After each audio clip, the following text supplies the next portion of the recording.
Hey, welcome back to the channel, everybody. Man, it is so good to see you. So I'm just driving around thinking about GPS devices right now, and I actually have absolutely no clue where I'm at. But as we get going, if you want to master your fieldcraft or develop your tactical virtue, make sure you subscribe to the channel and click that notification bell so you can stay up to date on some future content. So why Stoker doesn't like GPS devices? It's not that I'm some conspiracy theorist or have any kind of crazy thoughts as far as that's concerned. But I want to start off by telling you a story about how I would give somebody directions to get up to my house. So you're going to drive down, up or down I-5, depending on which way you're coming from. You're going to get off at my exit, and you're going to hook north. As you're going, you're going to pass the school on your right. About another mile and a half down the road, you're going to hit a flashing stoplight. Now, if that flashing stoplight is not flashing, if it's not working, that means that I don't have power at the house. So you may want to take a quick left, move about half a mile down the road to the gas station, pick up a bag of ice, and bring it up to the house. So you're going to move past that stoplight, and you're going to go almost 2 miles, but you don't need your odometer because you're going to notice you got this heavy tree line on the right, and that tree line is going to stop, and they're going to have a couple homes that have been put in, and a little farm on the left. And the next big tree that you're going to see is this beautiful old growth sequoia. Man, this thing is absolutely beautiful. I bet at its girth, man, this sucker is like, it's huge. It's huge. It's bigger than my car. But that tree is in my backyard. It's right off my back porch. I love that tree. And so when you see that sequoia, you know where the house is. You can find the driveway and turn in. But anymore, we can't give directions like that anymore because everybody's become over-reliant. It's like, hey man, just shoot me a pin. Just drop me drop a pin and shoot it to me, and then I'll plug in my directions and I'll get out to you. But how much do we miss? How much do we miss by doing that?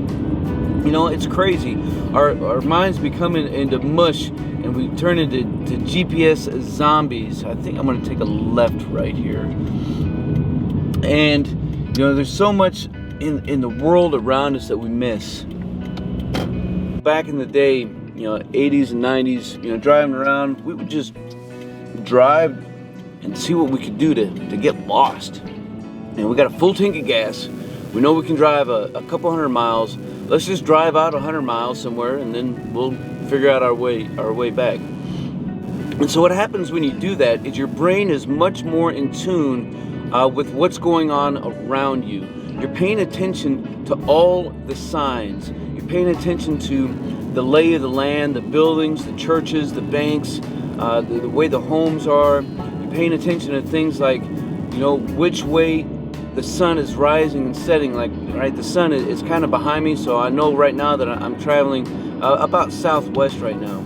If I have a GPS device, I don't care and I don't worry about all that. I'm allowing my brain to turn into a zombie-ish mush, and I just don't care about it. If I'm moving out through the backcountry, I don't care if I'm using a GPS device to help navigate me from one place to another, about rivers or valleys or spurs. I don't care about the size, the shape, the slope, the orientation, or the elevation change of where I'm moving. I got a deer coming up here on the road, and I'm going to try not to hit it. It looks like he's hobbling a little bit.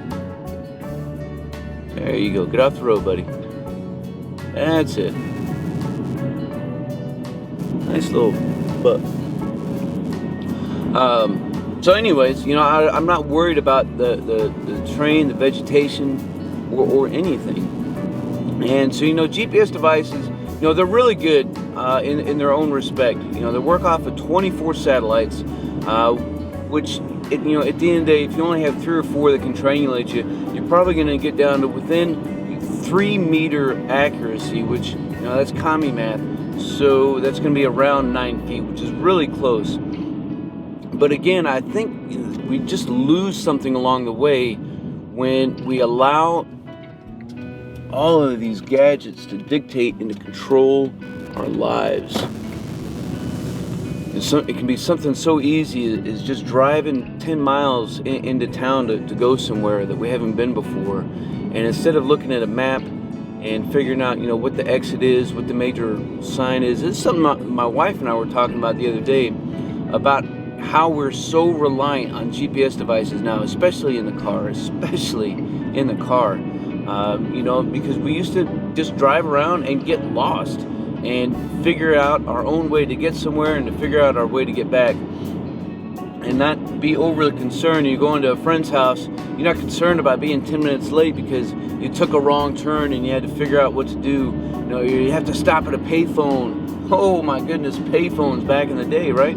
Or just pick up a cell phone and say, hey, which road should I have taken?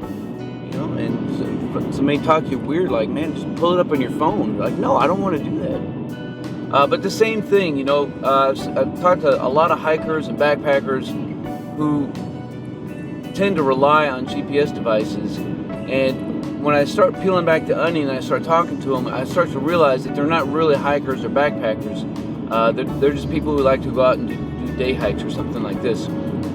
Because, truthfully, you can't rely on something that's battery operated if you're moving out for more than a couple days. You have to rely on your maps. And so some basic navigational skills become lost the more that we use a GPS device.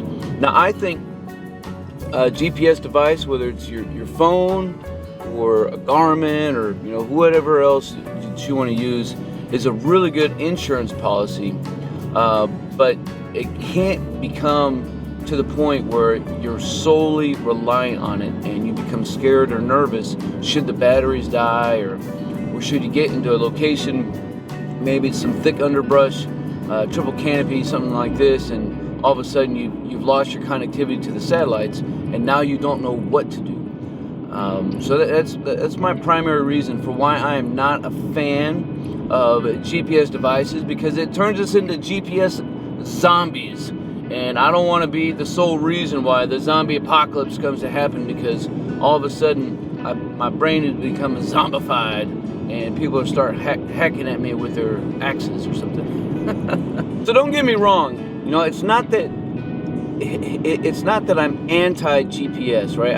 I have a GPS, in my phone. I have a GPS Garmin that I've used a few times.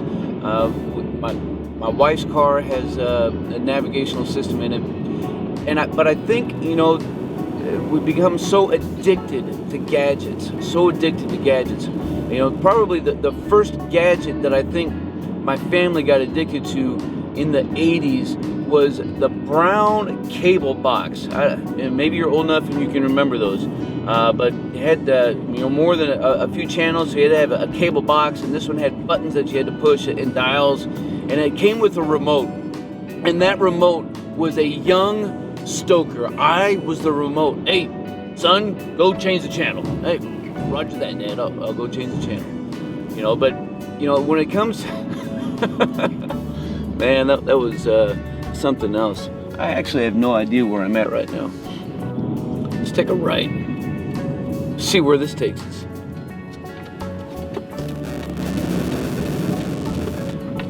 Historic name, Main Street. Slow down, kids, and play. There's just so much that we don't notice, when we're using GPSs. So much that we don't notice. There's something about marinas that are just kind of pretty. So I'm going to encourage you, get out and turn off your GPS devices. If you show up late, who cares, man? As long as it's not, something where you absolutely can't be late for. Leave a few minutes early and get out and wander around. Turn that thing off on your car and just see what is around you. If you get out, going out through the wilderness, man, you have your phone with you, so you have a method, assuming that you have some maps preloaded, or take your GPS device out there with you, but stash it and let them batteries, I don't even know what a battery is. Let them batteries not die down on you, and see where you can get off to. And should you need it, man, pull it out and see where you're at and which way you need to go. But pull out those maps, pull out your compass, let your mind look around at what's going on at the world around you, and have some fun. Sense of adventure, man. It's what it's always been about for me. Love my adventure time. So let me know what you think about GPS devices, whether they're in your car, on your phone, a standalone device, moving through town, out in the woods. You know, have you become over-reliant on them? Have you never used them? Do you use them just kind of when you need to, depending on where you're at in your spectrum? You know, let me know. We can keep this conversation rolling. If you enjoyed the content of the video, make sure you hit that like button, subscribe to the channel if you haven't already done so, and we'll keep this conversation rolling. As always, until then, we'll see you.